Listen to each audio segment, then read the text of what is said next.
समुद्र में अपार एनर्जी समाई हुई है, जैसे पृथ्वी पर किसी दूसरे चीज में नहीं। अब समुद्र की इस एनर्जी को जापान ने इकट्ठा कर इस्तेमाल करने की सोची है। इसके लिए जापान एक विशाल 330 टन के टरबाइन पावर जनरेटर को समुद्र में उतारने जा रहा है। यह विशाल टरबाइन जनरेटर समुद्र के सबसे शक्तिशाली लहरों में टिका रह सकता है और इन लहरों में जो एनर्जी है उसे असीमित बिजली सप्लाई में बदला जा सकता है। और इस टरबाइन जनरेटर को किरियानु नाम दिया गया है। इसका नाम ये भी तर्क पे रखा गया है कि जिसका मतलब समुद्री लहर होता है। इसका ढांचा 20 मीटर लंबा है, जो हवाई जहाज के आकार का है और ये 2 सिलेंडर से घिरा हुआ है और दोनों समान आकार का। और हर एक सिलेंडर एक पावर जनरेटर सिस्टम से लगा हुआ है, जो 11 मीटर लंबे टरबाइन के ब्लेड से जुड़ा है। भारत में 7000 से ज्यादा रेलवे स्टेशन है, लेकिन एक ऐसा रेलवे स्टेशन है जिसका कोई नाम ही नहीं। आप सोच रहे होंगे कि बिना नाम का रेलवे स्टेशन भला कैसे हो सकता है, लेकिन एक लड़ाई के कारण इस रेलवे स्टेशन का नाम हटा दिया गया। पश्चिम बंगाल के बर्धमान जिले के पास 2 गाँव है, जिसका नाम रैना और रैनागढ़, और दोनों गाँव के बीच एक रेलवे स्टेशन आता है जिसका नाम पहले से रैनागढ़ रखा, लेकिन यह स्टेशन रैना गांव के जमीन पर बना, इसीलिए इस नाम को लेकर रैना गांव के लोग ने विरोध किया और झगड़ा बढ़ता हुआ रेलवे बोर्ड तक जा पहुंचा। जिसके बाद रेलवे ने स्टेशन पर लगी सारे साइन बोर्ड को हटा दिया। यहाँ आज भी रोजाना ट्रेन गुजरती है, लेकिन नाम न होने के कारण बाहर से आने वाले यात्री को काफी परेशानी होती।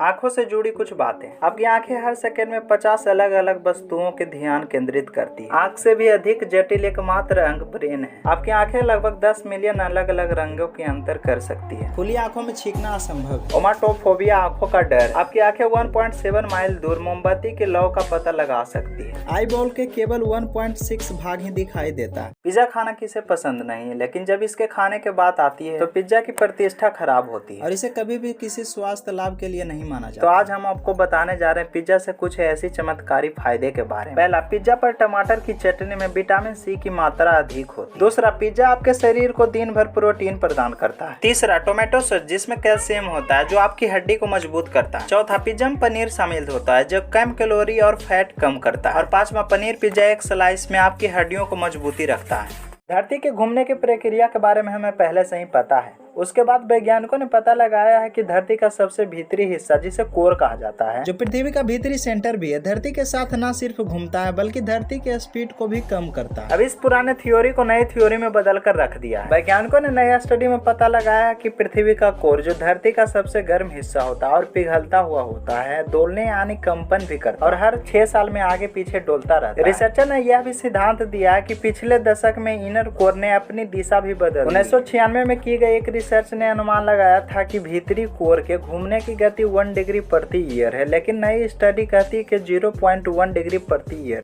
महंगे तेल का कीमत ने लोगों का बजट बिगाड़ के रखा। वही प्लास्टिक के कचड़े ने एनवायरमेंट का संतुलन भी बिगाड़ कर रखा है। ऐसे में बिहार में एक ऐसा प्लांट लगाया जा रहा है जिससे प्लास्टिक के कचड़े से पेट्रोल बनाया जा सकता है। इस मशीन में 6 रुपये के प्लास्टिक का कचड़ा डालने पर 1 लीटर फ्यूल बन सकता है। इस पेट्रोल और डीजल को 70 रुपए तक में बेचा जाएगा। और आपको बता दें कि इस मशीन को बिहार के मुजफ्फरपुर में लगाया जा रहा है। प्लास्टिक के कचड़े को फ्यूल में बदलने वाले प्लांट में हर रोज 130 या 150 लीटर डीजल बनाया जा सकता है। इसे बनाने में 200 केजी प्लास्टिक कचड़े का इस्तेमाल किया जाएगा और यह प्लांट बनने के बाद बिहार पहला राज्य होगा जहां प्लास्टिक के कचड़े से पेट्रोलियम बनाया जाए। कैसे बनता है कचड़े से पेट्रोल? तो आपको बता दें कि प्लास्टिक के कचड़े से पेट्रोल बनाने के लिए सबसे पहले कचड़े को ब्यूटेन में बदला जाएगा। इस प्रोसेस के ब्यूटेन को फिर आइसोब्यूटेन में बदला जाएगा, जिसके बाद अलग अलग प्रेशर और टेम्परेचर से आइसोऑक्टेन को फिर डीजल और पेट्रोल में बदला जाता है, जो 400 डिग्री सेल्सियस पर डीजल और 800 डिग्री सेल्सियस पर पेट्रोल का निर्माण। और इस प्रोसेस में करीब 8 घंटे का समय लगा। मार्स प्लेनेट के सतह को टटोल रहे नासा के इंजेन्युइटी हेलीकॉप्टर के सामने एक बड़ी समस्या खड़ी हो, जिसका एक सेंसर खराब हो, जिससे ऑपरेशन में खलल पैदा होगा। इस हेलीकॉप्टर के चीफ पायलट ने बताया है कि मार्स के चुनौतीपूर्वक एटमॉस्फेयर में हेलीकॉप्टर का सेंसर खराब हो गया और उसके ठीक हुए बिना मशीन को आगे बढ़ाने में मुश्किल होगा। यह इतने समय के लिए वहाँ टिक पाएगा, इसका कोई उम्मीद नहीं। इसीलिए उसे इस तरह से तैयार करके नहीं भेजा गया था कि वह मंगल पर शीत ऋतु के छोटे दिनों भी गुजार सके, सूरज से यह इतनी ऊर्जा ले सके जिससे यह चलते रहे। इसीलिए इसको बंद करना पड़ता है, जिसके बाद यह -80 डिग्री के सर्द रात का सामना करता है। अंतरिक्ष वैज्ञानिकों को हमारे गैलेक्सी मिल्की वे में एक अजीब ऑब्जेक्ट का पता चला। इसे मैक्सी J181619 नाम दिया गया है और यह एक्सरे लाइट छोड़ती है। वैज्ञानिकों को पहली बार इसके बारे में 7 जून को पता चला। इसे जापान के स्पेस एजेंसी के all sky xray image MAXI के माध्यम से कैप्चर किया और आपको बता दें कि इस खोज को एस्ट्रोनॉमिकल हितोशी निगोरो और उनकी टीम ने डाला, जो जापान के निहोन यूनिवर्सिटी है। एस्ट्रोनॉमर टेलीग्राम में एक नोटिस के रूप में पोस्ट किया है कि एक नए एक्सरे स्रोत का पता लगाया गया, जो यह ऑब्जेक्ट 30,000 लाइट ईयर दूर स्थित है। पृथ्वी से 2.4 अरब लाइट ईयर दूरी पर 3C273 गैलेक्सी स्थित है। आपको बता दें कि यह गैलेक्सी एक कप्सर है, जिसका मतलब है कि आकाश गंगा का सेंटर, और जिसके सेंटर में एक बड़ा विशाल ब्लैक होल है। यह ब्लैक होल अपने आसपास के मटेरियल को निगल लेता है और उससे भारी मात्रा में रेडिएशन निकलता है। रिसर्चर के अनुसार इस गैलेक्सी को अक्सर दूरबीन से देखा जाता है, क्योंकि इसे आकाश में एक रेफरेंस पॉइंट के रूप में इस्तेमाल किया जाता है। 3C273 दूसरे शब्दों में एक रेडियो लाइट हाउस। जब एस्ट्रोनॉमर एक दूरबीन के जरिए आसमान में ब्राइट ऑब्जेक्ट को देखते हैं, जैसे कार के हेडलाइट की चमकदार चमक आपके लिए अंधेरे परिवेश को नोटिस करना मुश्किल बना दे। और आपको बता दें कि एस्ट्रोनॉमर इस समस्या को दूर करने के लिए ब्राइट और अंधेरे दोनों हिस्सों को देखने के लिए अल्मा जैसे शक्तिशाली रेंज के टेलीस्कोप का इस्तेमाल करते हैं।